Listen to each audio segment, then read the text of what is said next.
Let me talk about outline of today's presentation. In the first segment, I would like to explain the historical characteristics of Japan's welfare state. During my explanation, I will emphasize the social values of Japanese politicians. In the second segment, focusing on the 1990s, I will describe the background of the long stagnation of the Japanese economy. In the third segment, I will talk about current social problems, particularly critical situation of social solidarities. In sum, the primary purpose of this presentation is to clarify the causes of the recent social division from the viewpoint of the distribution of welfare services in Japan. For the better understanding, there is one thing I would like you to explain in advance. Today, I use the term of industrious work. Industrious work. Actually, it's hard to pronounce, so industrious. So I don't want to use this term, but this is very important concept in my research. Today, I could find many Japanese participants on chat. So most of you can hear this term, kinro in Japanese. And please distinguish it from labor or work. Industrious work meant not only just working, but also working hard and diligently. We don't focus on working itself, but focus on working seriously. That is how we work. This is important point. Do you know Article 27 of Japan's Constitution? You can find a provision of obligation to industrious work. In Japanese, kinro no gimu. It is easy to find an obligation to work in each country's constitution. However, Japan's constitution says not an obligation to work, but an obligation to industrious work in Article 27. It is interesting because this means the constitution refers to how to work, not just work hard, or work diligently. As far as I know, only Japan and South Korea have a provision of obligation to industrious work, not obligation to work. Historically, Japanese people have regarded industrious work as an essential social value, even in the post-war period. For thinking this topic, I would like to introduce you the impressive statements of the three former prime ministers. The first is Hayato Ikeda, Ikeda Hayato. He is very famous for achieving high economic growth in 1960s, especially his proposed income doubling plan, which is called 国民所得倍増計画, is one of the most important economic policies in Japan. And in his book, he said, public finance, business, and household may have a psychological acceptance of wasteful use unconsciously. But in short, we must remember that the industrious work and the savings of each citizen will be the decisive source of the capital accumulation. He emphasized preparing for the future through self-responsibility or individual responsibility, such as industrious work, frugality, and personal savings. He was very critical of expanding welfare services. He thought if the people worked hard and saved money, it would promote capital accumulation and economic growth. And also, it would stabilize people's lives. What I would like to focus on here is the social values. Ikeda criticized public welfare expansion, and on the contrary, he emphasized social morality, such as virtue of industrious work, frugality, and savings. We can say this is a typical and common view for Japanese conservative politicians. Please see the left picture. Do you know Keio Takahashi? He's a politician before the Second World War. He emerged when the economy was in crisis, and he is known for overcoming several economic crises with very drastic policies. I think he is one of the most well-known and popular politicians in Japan. But even popular politicians like him said as follows: we must raise the national spirit of independence and self-help. If you rescue the people easily, they will become parasites. Parasites is a very strong word, right? And the same is true for Masayoshi Ohira on the right side picture, who was the prime minister in late 1970s. He strongly criticized dependence on public welfare. He repeated the importance of making his own life better through self-responsibility, individual responsibility, and self-help. He said, if you can eat without working and avoid responsibility for getting sick, it must be heaven. However, it will reduce the vitality and self-responsibility of the people. In this way, Japanese conservative politicians hated heavy dependence on welfare services, and they emphasized the importance of independence from the government. Many Japanese also supported this idea, and this sort of morality played a crucial role in the process of building modern welfare state. If you find such social values in Japan, it will help a better understanding of Japan's welfare state. See this figure or table? Anyway, I know it is very tough to read because it has many characters. You may need 5 minutes or 10 minutes to read, but I believe this is very helpful. And please read detail later. But anyway, this figure summarizes very complicated Japan's welfare state structure. This focuses on the circulation of funds, basically. I'm gonna explain this figure from the upper part. Under the Ikeda administration, the Ministry of Finance with a MOF has established one rule. It's called 20% rule. This rule meant controlling the national burden rate to less than 20% of national income. In those days, people were suffering from the high tax rates, which was created during the World War II. So the primary purpose was to reduce the tax burden on the middle class. For that purpose, the government implemented large income tax cuts every year. On the other hand, for the low income group, the government increased public works expenditures to guarantee their employments. The most important point here is government provided opportunities to work on behalf of giving public assistance. This policy choice had a very strong effect on social solidarity between income groups. And I will explain this point later. The rapid economic growth has enabled the people to increase income every year. And the annual income tax cut has also increased the revenue of the middle and high income groups. As a result, the people could increase savings, and Japan realized the highest saving rate in the OECD countries. It is interesting to know, I think, low taxes and high savings are two sides of the same coin. The difference is whether you meet your social needs with taxes or with savings by yourself.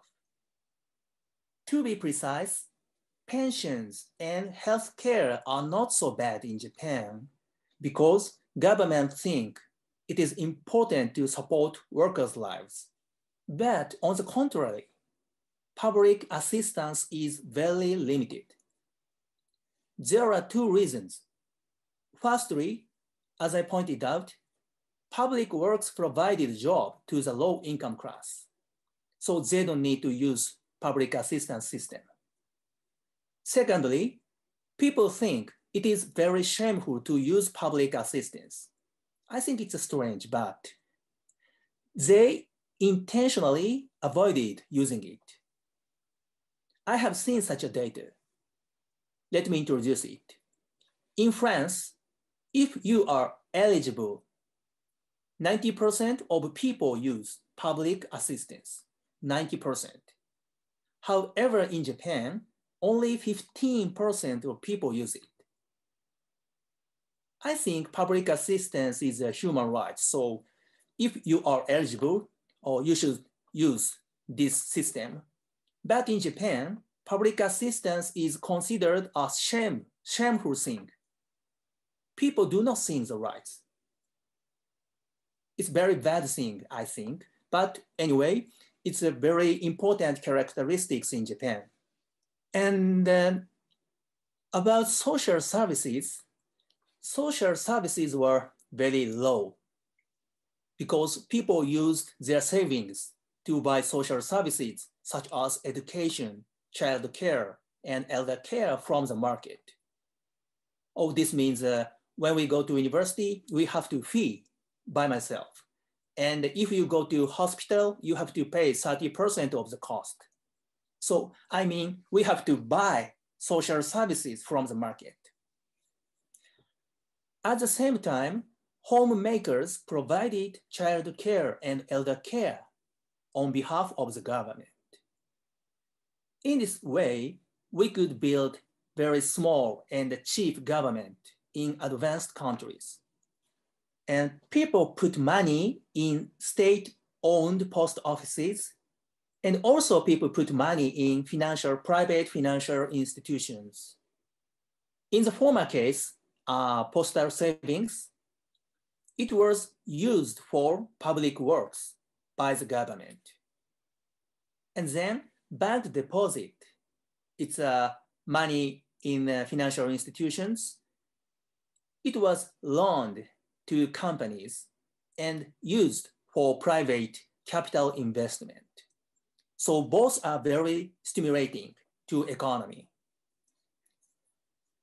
These flow of funds generated great circulation. First, growing economy brought you larger income.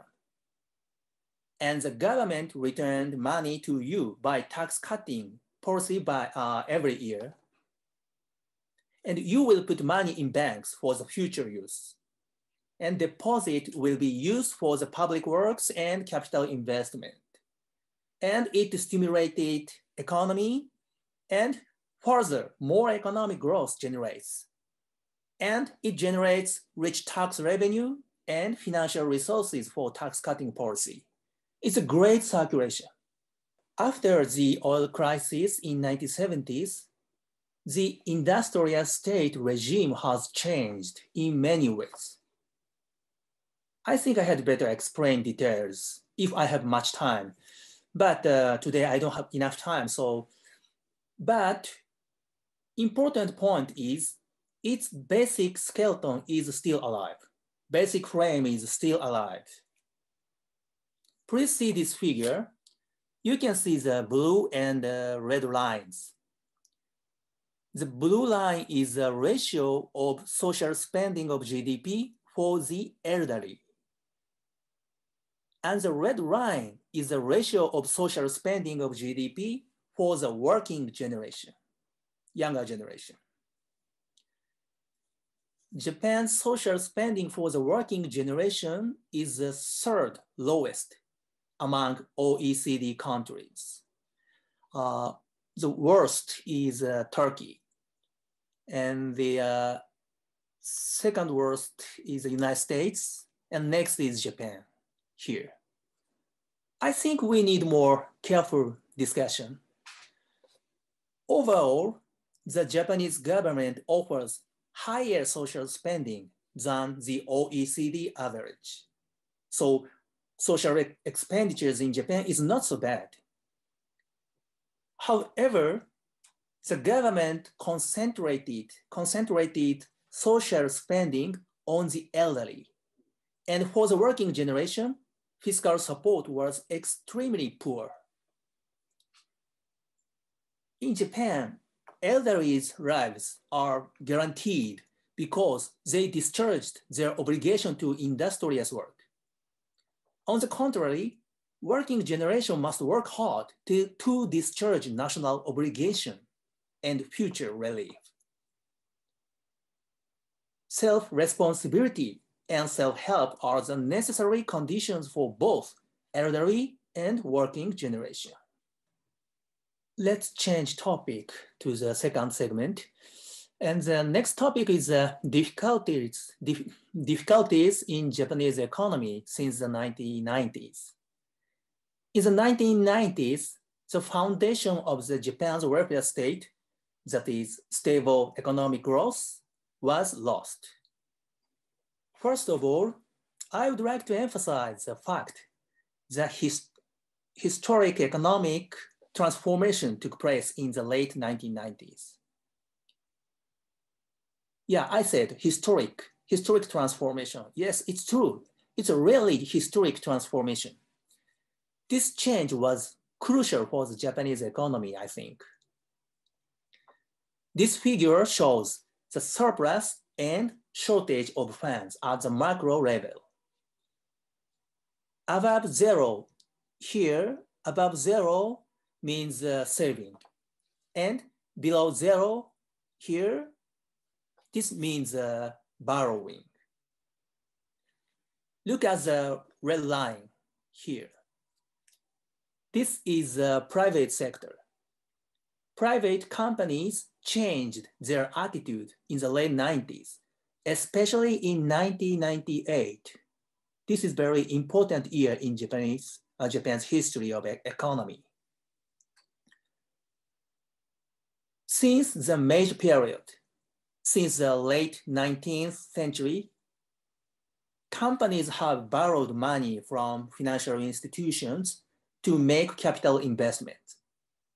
However, in the late 1990s, they dramatically reduced bank borrowing and increased savings or internal reserves. It's called naiburyuho in Japanese.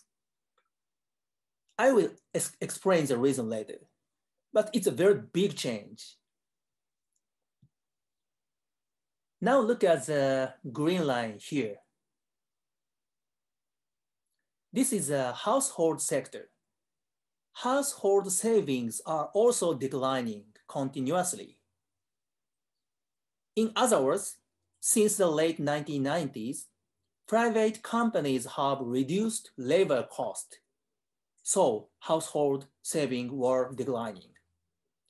And instead, companies increased internal reserves and used it to make capital investment. This had a significant impact on the economy. But before talking about it, let's see the details in the above discussion with two figures. See the left figure. I wrote BB. This means a big business. And big business began to increase more internal reserves in 2000s. To be precise, I should say they accelerated internal reserves in 2000s. I think this is correct expression. But more important here is the choice of small and medium enterprises. I wrote SMB, okay, SMB, small and medium business. As you can see, internal reserves of SMBs have increased sharply since 1998 here. After the burst of the bubble economy, banks suffered from large amounts of bad debt or bad loan, so-called frugality in Japanese. So they have reduced dead-end lending to business, especially to SMBs. We can say SMBs had no choice but to increase internal reserves because their management was fragile and very unstable. So banks pulled money out of SMBs all at once in the first half of 1990s. See the figure on the right. This shows the ratio of capital investment to cash flow. This percentage has fallen below 100% since the late 90s. You can understand Japanese companies are now making capital investment within the cash flow range. Within is very important. Notice, before 1998, companies made capital investment even when they were in debt. They borrowed huge money from financial institutions and they made a capital investment. But now, structure has changed. They don't want to borrow money from the financial institutions and they try to make capital investment within the cash flow, within internal reserves. So this means this big change is a radical reduction of capital investment, particularly after 1998. There is another important point about capital investment. In the 1980s and the 1990s, Japanese companies experienced a severe appreciation of the yen. Appreciation of the yen is a strong yen, endaka. Japanese companies were afraid of stagnation in exports. They decided to shift their production equipment overseas. So Japanese economy came to depend on external demands rather than domestic demands. Look at the figure on the left. The contribution of domestic demand to economic growth became smaller, particularly in 2000s. As shown in the figure on the right, current capital investment cannot exceed the level of the late 1980s. It is sad, but I think quite natural because companies have moved huge amount of equipment overseas. So capital investment, domestic capital investment became lower, smaller. And changes in the economic structure have brought a decline in household income. Look at the figure on the left. Household income peaked in 1997. Japan was once said to be Japan as #1, but surprisingly, we had the highest income 24 years ago. Now look at the figure on the right. We compared the distribution of household income between 1997 and 2017. See the income class of about 4 million yen. It's a household income, be careful, household income, not personal income. And please see here, the number of people with an annual income of less than 4 million yen is increasing.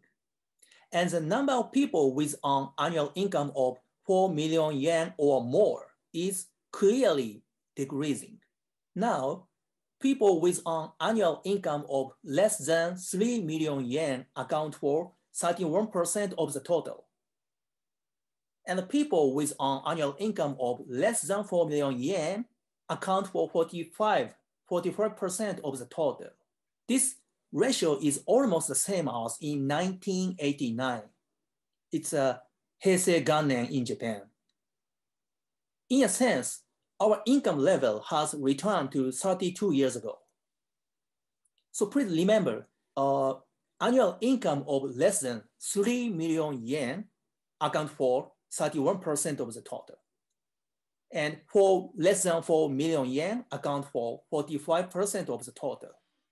The changes, these changes described today, they have brought a deflationary economy. Companies have shifted their equipment overseas and made capital investment within the internal reserves by cutting labor cost. Cutting labor cost, this means a fall of household income. However, under the industrious state regime, self-responsibility is essential, right? So the working generation cannot reduce their savings for education, healthcare, childcare, and elder care. So people had no choice but to reduce consumption. This reduction has also reduced domestic demands and corporate profits. So the companies needed further labor cost cuts. It is a typical deflationary spiral. But we should notice, it was a tragedy caused by the dysfunction of the industrious state regime. This is the most important point. Thus, the Japanese economy has lost its potential power for economic growth. Let me introduce you to some more economic indicators. First, during the high economic growth period, or particularly in 1960s and the former half of the 1970s, the Japanese economy was growing by 9% in average every year. Even in 90s and 80s, it was about 4%, 4.3%. But after the collapse of bubble economy, including the second Abe administration, it is about 1%. Correctly speaking, it's 0.9%. Under the second Abe administration, Shinzo Abe's administration, the government adopted historic and unprecedented economic policies. It is so-called Abenomics. Okay. In addition to this, the Olympic expenditures supported economic growth, particularly in urban area. And the US economy enjoyed the economic boom of more than 100 months. So exports from Japan to the United States were very active. Despite these ideal conditions, the annual real growth rate, the annual real growth rate under the Abe administration was just 0.9% in average. Also, many research institutes argue the potential economic growth rate, Senzai Seichoritsu. It is also below 1%.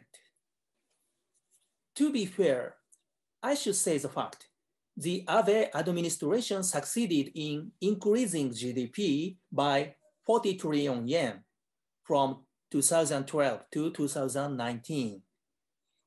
But because of the weekend yen's depreciation, enyasu, GDP in dollars decreased from 6.2 trillion US dollars to 5 trillion US dollars from 2012 to 2019.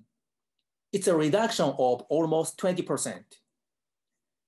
And the ranking of GDP per capita also dropped from 11th to 20th of OECD countries. In sum, correctly speaking, we can say our economy has grown, but other countries' economy has developed more rapid than Japanese economy. Let's take a look at the questionnaire which asked about the amount of savings. I got this data from the Central Council for Financial Services Information. It's called Kinyu Koho Chuo Inkai in Japanese. And this data shows 30% of households with 2 or more people and 50% of single person households. They answered, no savings. I have no saving. This is quite shocking data. Don't you think so? Please remember, it is difficult to survive without saving in this country because the government doesn't provide enough support for life. If so, how can they survive? It's quite a serious situation, I think. As I pointed out many times in this presentation, Japanese society has emphasized self-responsibility, individual responsibility, and self-help. You can imagine, without savings, no savings, the working generation will be crushed by anxiety for the future.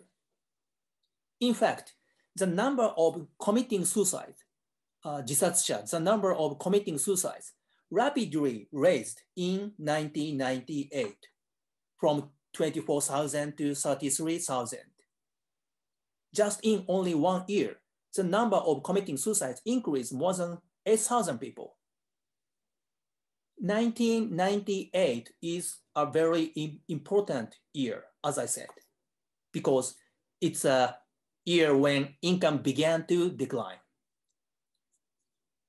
And the number of committing suicide has continued to exceed 30,000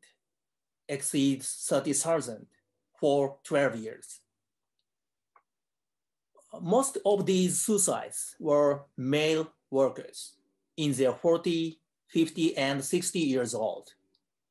They were obliged to support their families financially.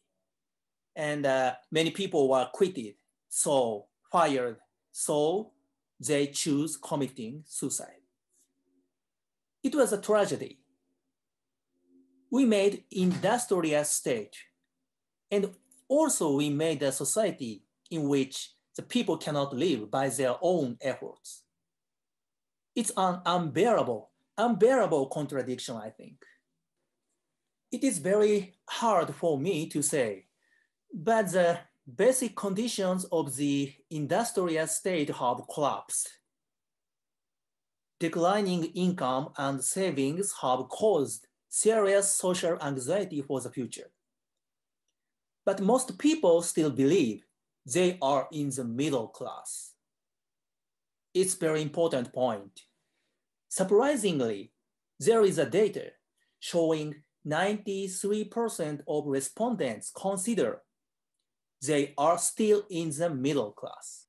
This is very strange, at least for me, because according to an international survey, people's anxiety about life is pretty strong in Japan, pretty strong. This survey asks about past and future life, but both answers are terrible. Please see this one.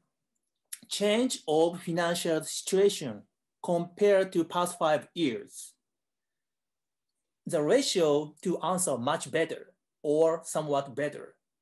The ranking is 15th in 17 countries. And change of financial situation compared to future 5 years. And the ratio of the ratio to answer much better and or somewhat better is worst in 17 countries. This means many people believe they are still in the middle class even though their lives are hard. One more very strange thing. As I pointed out earlier, annual household income of less than 3 million yen accounts for 31% of the total. Do you think it is possible to live with 2 or 3 or more children with an annual income of 3 million yen? I don't think so. If I am correct, more than 30% of people should say we are low-income earners. Why doesn't it happen? There is an international comparison data. It asked the level of living.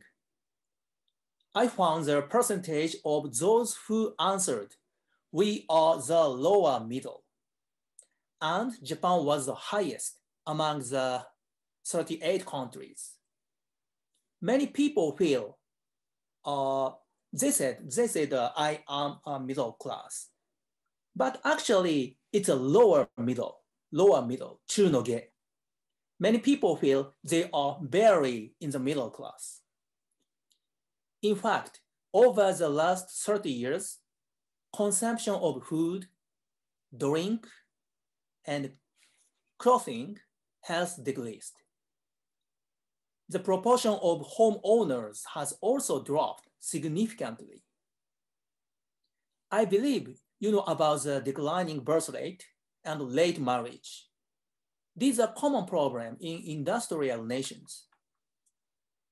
In other words, after giving up on marriage, children, home, eating, drinking, and clothing, finally, we can maintain an everyday life, so we are in the middle class. Usually speaking, we should say we became poor, right? We gave up everything, and we barely keep our position in society. For preparing the future, people give up various things to do, and they take the first priority to their own life defense. If so, it's not surprising. People are no longer interested in the low-income group. I want to make sure of this sad story with some data. Yes, there is a question here. Income should be made more equal. Income should be made more equal. And the ratio of answer agree or somewhat agree is Japanese ranking is quite low. 39 for 58 countries, or 29th over 35 countries. From the viewpoint of my research interest, I would like to emphasize social values is reflected to the public finance in Japan. In fact, Japan's fiscal power to reduce income gap is extremely poor. There are two ways to reduce income gap. One is cash benefit, and the other is taxing on the rich people. Ability to reduce the gap with the cash benefits is the third from the bottom in 22 OECD countries. And another ability to reduce the gap by taxing rich is the lowest. Can you see Japan as a solidarity society? At least, I don't think so. People have lost their interest in the low-income class. It only looks like a divided society, bundan shakai in Japanese. There is one sad question. People can only get rich at the expense of others. About 40% of people agree with this question in 2010. Yes, we have created a divided society. But there is also a hint for a new society. See the next question. Government should take more responsibility to ensure that everyone is provided for. Please be careful of the word of everyone. That's right. People now want to change the welfare structure. People now want to change the society. People do not want the welfare for a certain vulnerable group, weak group. But they want the welfare which guarantees everyone's rights for living. It's a very big change. Today, I talked about all the hard stories, very hard stories of Japanese society. However, I love Japan, and more importantly, it is a society where children live. So finally, I must finish this talk with the words of hope. In conclusion, I would like to explain my small personal history in relation to Japanese real politics. Today, there are many Japanese audience, so Maybe most of them or many people know Japan's Democratic Party, Japan. It's called Minshuto. It came into power from 2009 to 2012, but it is now divided into two parties. One is the Constitutional Democratic Party of Japan, Rikken Minshuto, and the other is the Democratic Party for the People, Kokumin Minshuto. I engaged in real politics quite deeply, and I participated in DPJ Minshuto's policy making from 2015 to 2017. In that process, I made two suggestions. The first is changing how to use the consumption tax. The government planned to raise the consumption tax from 8% to 10% in October 2019. Initially, they were supposed to use most of the tax revenue for fiscal consolidation. I insisted it should be used more for welfare services. The second is to change the structure of Social Security. Japanese society put importance on self-responsibility. So mainly, Japan's Social Security is a benefit for the lower income group. I insisted the government should change and provide social services to all people without income restrictions. I had an impression this proposal seemed attractive to many opposition parties' politicians. In the Minshuto Democratic Party Japan. But at the same time, it might have been a threat to the ruling party. It was surprising and frankly, beyond my expectation. The Liberal Democratic Party, Jiminto, adopted my policy to make the opposition policy ineffective. LDP changed the conditions for raising the consumption tax from 8% to 10%. They reduced the portion of fiscal consolidation, and instead, they made early childhood education free of charge. And one more, college fee for the low income also became free. A very strange situation has occurred. The ruling party fought two national elections in 2017 and 2019, and they appealed for a tax increase. They did. And the opposition I supported, which had to fight the ruling party, they decided to appeal in the opposite direction of my proposal. That is, they were against the consumption tax hike. I won't say anything about that. However, it was a historic event because consumption tax hike has been considered political taboo in Japan, but the political parties which appealed for the tax increase won the national elections in a row in 2017 and 2019. And finally, I decided to be away from politics because helping people who have different philosophies is the same as quitting scholar. It's quite shameful for me. So in the academic context, I developed above idea and I created the concept of basic services. I wrote this concept in the book, Tax Increase Theory for the Happiness, 幸福の増税論, published in 2018 in Japanese. Basic services are such as medical care, education, elder care, and welfare for the handicapped. I believe you have heard the term basic income, but my proposal is not income, but a service. Please notice this point. It is a proposal to provide basic services to all people for free. I did a lot of simulations, and my conclusion is if you raise the consumption tax by 6%, say from 10% to 16%, you can make medical care, education, elder care, and welfare for handicap all free. At first glance, for many Japanese, it may look like a significant, very heavy tax increase. However, even with this, the national burden rate is only about the OECD average. it is a much lower national burden rate than France. That's why Japanese taxis are quite cheap. I thought the idea of basic services was my original idea, I thought. But I found similar discussions were beginning around the world. However, I believe it is quite rare in other countries to use this term as much as Japan at the actual policy level.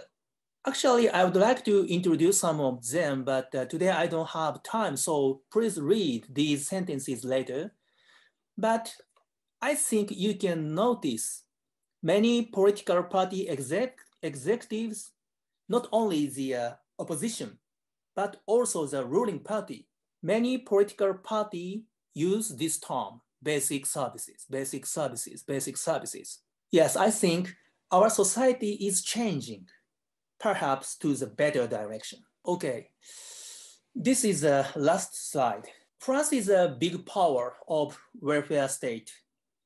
And now France is the biggest welfare state in OECD countries. And there is one impression story. I can't pronounce well Mr. Philippe Rubiloa. We say Philippe Rubiloa in Japanese. I'm sorry, I can't French, so Philippe Rubiloa. He is a French deputy director of the tax bureau. He came to Japan in 1974 and gave the following message in his lecture. Even in a country that only adopts regressive taxes, if the tax revenue is actively provided for the social security, the country is not regressive as a whole. This may be a natural idea, or this must be natural idea in France, but I was deeply impressed by this explanation. The Japanese political left, like a Communist Party or Socialist Party, they opposed the consumption tax hike because of its regressiveness. Frankly speaking, they have criticized me in many places because I recommended the consumption tax hike. But anyway, it is not the purpose here to criticize them. But the Japanese left-wing people does not seem to be catching up with the European tax philosophy of 47 years ago.